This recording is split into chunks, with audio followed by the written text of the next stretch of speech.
Ce petit livre rouge est à l'origine d'une belle rencontre entre un chercheur du CRBC et un généreux donateur. Cet opéra comique et licencieux, écrit en breton, de François-Nicolas Pascal de Quérin-Veilleur, était étudié en cours quand le neveu du donateur, un des étudiants, a évoqué l'existence de l'original chez son oncle. Je suis allé le voir chez lui à Trégarantec et là j'ai découvert le bouffon moqueur Ar Farwell Guapaire.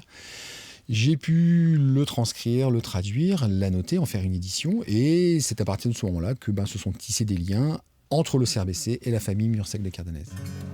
Au fil des ans, le chercheur y a découvert une salle remplie de trésors. Ces fonds de bibliothèques et d'archives du XIIIe au XXe siècle ont été collectionnés par des avocats, les ancêtres de Jacques Murcec de Cardanet, le donateur, séduit par la curiosité du chercheur. Quand je vois tout ce qu'on peut tirer d'un livre, quand on se penche dessus, c'est fabuleux.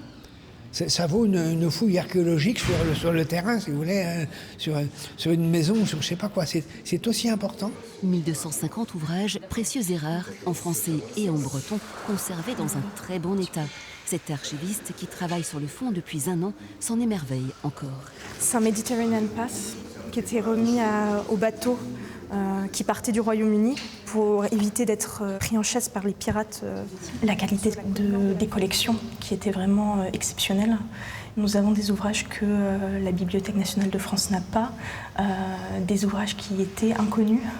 De nombreux documents concernent le droit, la littérature et l'histoire de la région. Une vraie mine d'or. Ils permettent d'étudier la société d'Ancien Régime, même la société médiévale, la noblesse, la seigneurie, la vie quotidienne.